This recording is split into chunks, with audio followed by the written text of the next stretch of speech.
कोविड-19 पर आधारित इस विशेष कार्यक्रम में आपका स्वागत है। मैं हूं दीपेंद्र सिवाच। नमस्कार। कोरोना संकट काल में हमारी इस श्रृंखला में आज हम बात करेंगे जानी माने रंगकर्मी श्रीमती सुषमा बर्थवाल से और हमारा आज का विषय है कोरोना काल में रंगमंच और रंगकर्मी।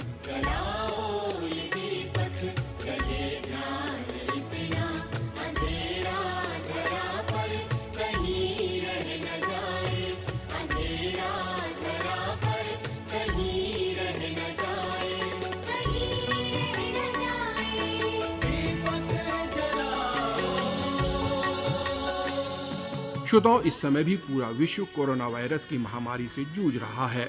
अभी तक इसका कोई इलाज नहीं ढूंढा जा सका है। इसलिए अभी भी शारीरिक दूरी ही इस संक्रमण से बचने का सबसे बेहतर उपाय है और यही कारण है कि अभी भी लॉकडाउन चल रहा है। आज लॉकडाउन 5 का या फिर यूं कहें कि अनलॉक 1 का चौथा दिन है, क्योंकि अब लॉकडाउन में धीरे धीरे छूट दी जा रही है और लॉकडाउन को समाप्त करने की कोशिश भी की जा रही है। जहां अन्य गतिविधियों में छूट दी जा रही है, वहीं रंगमंच, सिनेमा जैसी सांस्कृतिक गतिविधियों में अभी भी कोई छूट नहीं मिली है। इन दिनों रंगमंच और रंगकर्मियों की क्या स्थिति है, इस बारे में हमने बात की जानी मानी रंगकर्मी श्रीमती सुषमा बर्थवाल से। सुषमा जी, आपका हमारे कार्यक्रम में बहुत बहुत स्वागत है। नमस्कार। इस समय भारत सहित पूरा विश्व कोरोना महामारी से जूझ रहा है। एक बड़ी मानवीय त्रासदी सिद्ध हुई है ये महामारी। आप इस संकट को किस तरह से देखती हैं? हाँ, निश्चित ही कोरोना संकट तो एक बहुत बड़ा संकट है और इस कोरोना संकट में जो खासकर ये लॉकडाउन की जो स्थिति है, इसके बारे में अगर मैं कहूँ तो ये जो लॉकडाउन है, ये जहाँ एक और अभिशाप के रूप में सामने आया है, मैं तो कहूँगी कि ये हमारे लिए वरदान भी साबित हुआ है। हाँ, बिल्कुल अभिशाप है उन मजदूरों के लिए, उन करोड़ों कारीगरों के लिए, श्रमिकों के लिए जो रोज कुआं खोदकर पानी पीने वाले हैं। अभिशाप है बिल्कुल हमारे देश की बढ़ती हुई विकास की गति का एकदम से रुक जाना। अभिशाप है हमारे देश पर आर्थिक मंदी का प्रभाव। तो ये अभिशाप तो है ही। अभिशाप सबके ऊपर है, हम चाहे वो लोअर क्लासेस हो, लोअर मिडिल क्लास हो, अपर क्लासेस हो। आर्थिक मंदी से हर वर्ग जूझ रहा है। लेकिन अगर मैं कहूँ कि ये लॉकडाउन कहीं ना कहीं हमारे लिए वरदान साबित हुआ है तो शायद गलत नहीं होगा। मेरे हिसाब से तो लॉकडाउन में हमने अपनी हरी भरी वसुंधरा को एक बार फिर से निखरते हुए देखा है। यहाँ फिर से हमने पक्षियों का चहचहाना सुना है। यहाँ हमने ताजी हवा, गहरे नीले आकाश में साफ चमकते हुए तारों को देखा। हिमालय की दूर पहाड़ियों को हमने एकदम क्लैरिटी के साथ देखा। तो ये क्या गम है? ये तो एक बहुत बड़ा एक अचीवमेंट है, मैं तो कहती हूँ।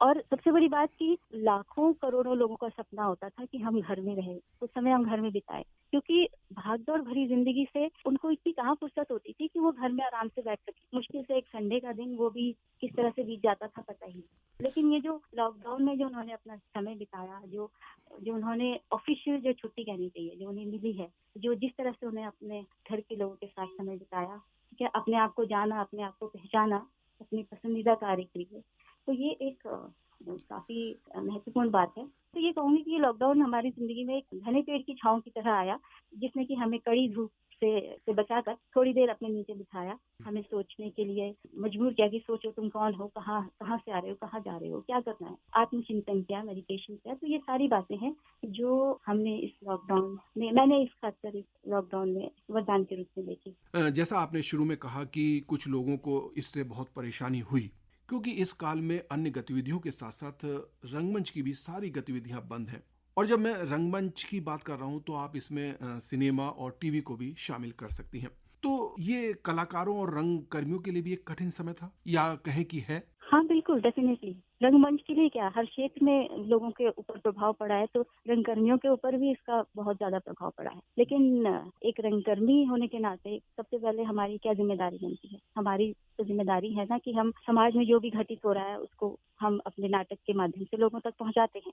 तो अब ये पॉसिबल नहीं है कि हम किसी नाटक के माध्यम से बहुत सारे लोगों को एक साथ किसी एक जगह पर वो नाटक, फुल लेंथ वाला नाटक दिखाकर उनके सामने वो नाटक प्रस्तुत कर सके। ये बात तो है। लेकिन आप क्या सोचते हैं कि कलाकार जो है, कलाकार क्या, रंगकर्मी क्या, मतलब कोई भी कलाकार, क्या कलाकार चुप बैठा हुआ है?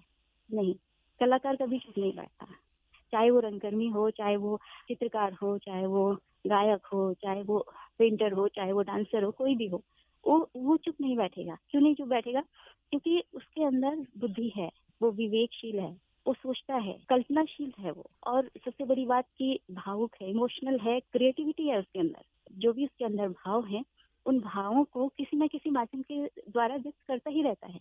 बहुत सारे माध्यम है आज, हमारे पास यूट्यूब है, हमारे पास फेसबुक है, फेसबुक लाइव में आ सकता है, इंस्टाग्राम है, और बहुत सारे ऐप लॉन्च हो चुके हैं अब तो, जिनके माध्यम से हम अपनी भावनाओं को, हम अपने विचारों की अभिव्यक्ति कर सकते हैं। तो कलाकार जो है कभी चुप नहीं बैठता, और डेफिनेटली जिनकी रोजी रोटी का सवाल है, वो इस समय मुश्किल में तो हैं, प्रभावित तो हैं, लेकिन वो तो किसी न किसी तरह से अपने काम में प्रयासरत हैं, कर रहे हैं, क्योंकि उनके अंदर क्रिएटिविटी है, वो रुकना नहीं जानते, उनके अंदर सोचने की शक्ति है। बहुत सारे माध्यम हैं जिनके द्वारा वो अपने आप को अभिव्यक्त करते हैं। बहुत सारी चीजें ये कर रहे हैं और ऐसा कर सकते हैं। यही मैं कहना चाहती हूँ कि आज डिजिटल टेक्नोलॉजी ने इन सारी चीजों को आसान कर दिया है। कला के क्षेत्र में ही नहीं, हर क्षेत्र में, एवं शिक्षा के क्षेत्र में भी। हम जूम ऐप के माध्यम से अपनी क्लासेस ले रहे हैं, बहुत सारे लोगों से कनेक्ट रहते हैं, तो ये सारी चीजें थोड़ी आसान हो गई। ये बात सही है कि रंग कर्मियों ने अभिव्यक्ति के दूसरे माध्यम खोज लिए, लेकिन जो वृत्ति थी, जो उनकी रोजी रोटी थी, वो तो खत्म ही हो गई। तो इससे दिक्कतें तो निश्चित रूप से आई होंगी जो हमारे रंग कर्मी हैं उनके सामने। हाँ बिल्कुल, मैं यही तो कहती हूँ कि रंगकर्मियों को तो परेशानी हुई। मैं तो जी। कहती हूँ हर क्षेत्र में लोगों को परेशानी हुई है, अच्छा। हर क्षेत्र में उन्होंने जी। अपनी परेशानियां महसूस करी हैं। रंगमंच के क्षेत्र में भी परेशानियां हुई हैं, क्यों नहीं हुई हैं? इस समय बहुत सारे लोगों के बारे में बात हुई जिन्हें इस लॉकडाउन से परेशानी हुई, लेकिन रंग कर्मियों के बारे में कभी कोई बात नहीं हुई, या हुई भी तो बहुत कम बातें हुई। आपको लगता है कि उनके बारे में भी बात होना जरूरी है और उनके बारे में भी कुछ किया जाना चाहिए? देखिए, मुझे इस बात से यही लगता है कि क्योंकि रंगकर्मी या कोई कलाकार बहुत भावुक होने के साथ साथ उसमें धैर्य भी है, उसमें संयम भी है। वो धैर्य नहीं खोता, भले ही मजदूरों की समस्या ज्यादा हो, क्योंकि मजदूरों को तो आज खोदेंगे नहीं तो उन्हें पैसे नहीं मिलेगा, आज काम नहीं करेंगे तो पैसे नहीं मिलेगा। रंगकर्मी इतनी बुरी कंडीशन में तो नहीं है फिर भी, लेकिन है, क्योंकि समस्या तो है, लेकिन उनमें धैर्य भी है। मैं जी। तो सोचती हूँ कि ये कलाकार हमेशा लॉकडाउन में दूसरों को प्रेरणा ही देता है, देता रहा है, अपनी कविताओं के माध्यम से, अपने गाने के माध्यम से। कोरोना तुझको हराएंगे, इवन मैंने भी कोरोना के ऊपर एक गाना गाया है। तो हमने किसी न किसी तरह से उसको डिफीट करने की सोची है। हमने अपना धैर्य नहीं खोया, हमने अपना साहस नहीं खोया। यही कलाकार की एक बहुत बड़ी निशानी है। कलाकार होने के नाते, एक रंग कर्मी होने के नाते आप कुछ कहना चाहेंगी कि रंग कर्मियों के लिए कुछ किया जाना चाहिए, कुछ आपकी अपेक्षाएं? हाँ बिल्कुल, रंगकर्मी होने के नाते तो मैं यही चाहूंगी कि सबसे पहले सरकार को चाहिए कि जो भी हम प्ले करते हैं, कोई भी नाटक करते हैं, वो सारे कलाकार पहले तो हम पेड होने चाहिए। उनको कम से कम सरकार कुछ तो हेल्प करे, कहीं ना कहीं से कुछ होना चाहिए कि उनको भी लगे, क्योंकि थोड़ा पारिश्रमिक मिलता है तो उन्हें लगता है कि हाँ हमें कुछ मिला है। दूसरी बात, जिस जगह हम प्रोग्राम करते हैं वो हमको हॉल बुक कराना पड़ता है। उस हॉल बुक कराने के लिए ही कितने पैसे देने पड़ते हैं। इमेच्योर थिएटर जो इसी में ही चला जाता है कि भाई पैसे कहाँ से आएंगे, कैसे होगा, क्या होगा। मैं बात देहरादून की कर रही हूँ फिलहाल, तो यहाँ की प्रॉब्लम यही है कि जो हॉल है उसके पैसे भी नहीं हो पाते, तो वो भी हम लोगों को अरेंज करने पड़ते हैं। तो ये सारी अगर राज्य सरकार देखे और अपना रंगकर्मियों के लिए कुछ करे तो ये बहुत बड़ी बात होगी। जैसा आपने शुरू में कहा कि इस लॉकडाउन के दौरान भी रंग कर्मी सक्रिय रहे, और खासकर डिजिटल प्लेटफॉर्म पर, क्या आप भी इस तरह की गतिविधियों में संलग्न रहीं और आप भी कुछ गतिविधियों से जुड़ी रहीं? मेरी तो हाँ, मैंने थोड़ा बहुत काम किया है। मैंने एक वीडियो रिकॉर्ड किया था। फिर मेरे अपना तो नहीं, लेकिन हाँ दूसरी गतिविधियां जो मैंने देखी हैं वो चल रही हैं। हम चाहेंगे कि जो आपने गाना रिकॉर्ड किया है हमारे श्रोताओं को सुनाएं वो।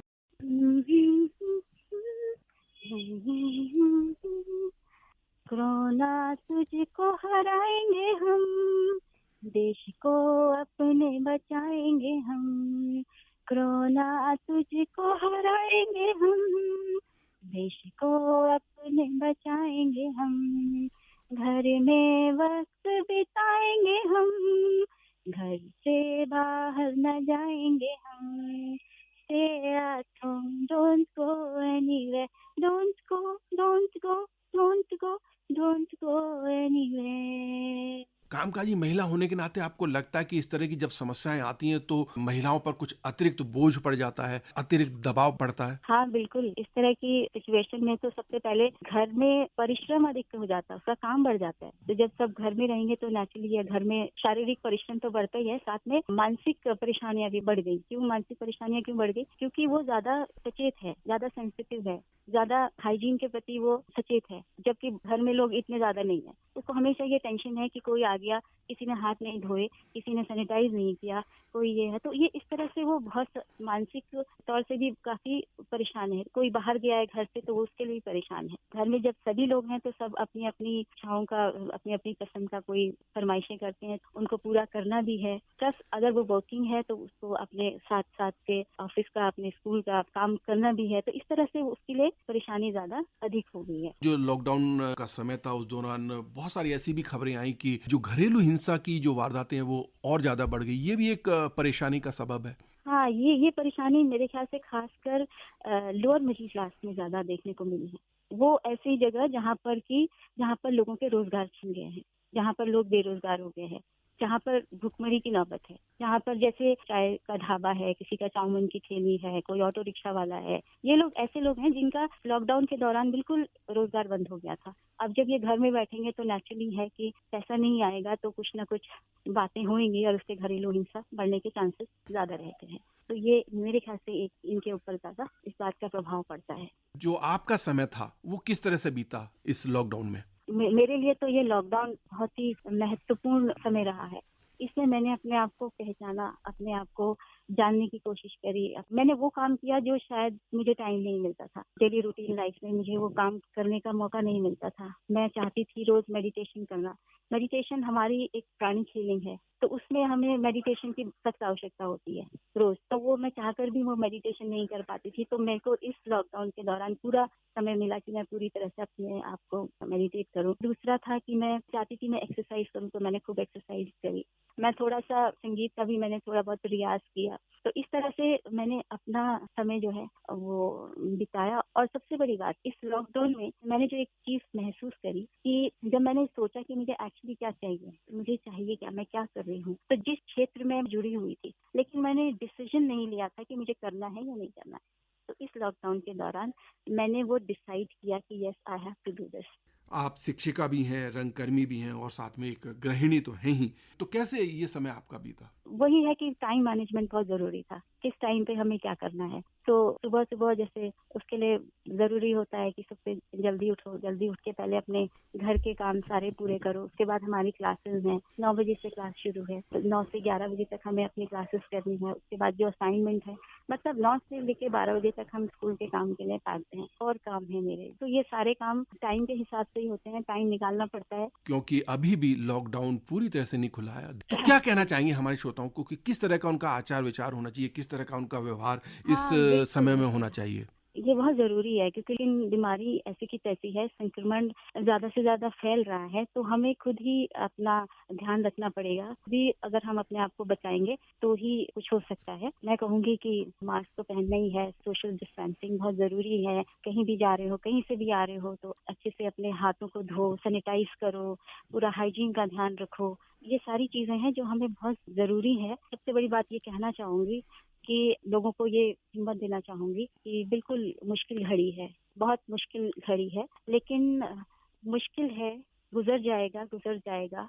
मुश्किल बहुत है मगर वक्त ही तो है, गुजर जाएगा। इससे ये जज्बा उभर आएगा, गुजर जाएगा। तो मतलब जीने का ये जज्बा फिर से उभर आएगा और ये मुश्किल समय गुजर जाएगा। तो ये एक लोगों को हिम्मत देने वाली बात है, खुद को हिम्मत देने वाली बात है कि भाई समय तो बदलता ही है, समय एक सा कहीं कहाँ रहता है। आज थोड़ा सा संकट है तो कल अच्छा समय भी आएगा। सुषमा जी, आप आकाशवाणी से जुड़ी और आपने अपने विचार हमसे साझा किए, आपका बहुत बहुत आभार, शुक्रिया।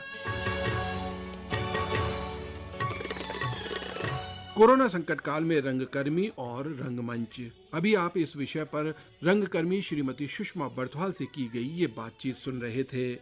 आज के कार्यक्रम में बस इतना ही। अब दीपेंद्र सिवाज को ये कार्यक्रम समाप्त करने की अनुमति दीजिए। नमस्कार।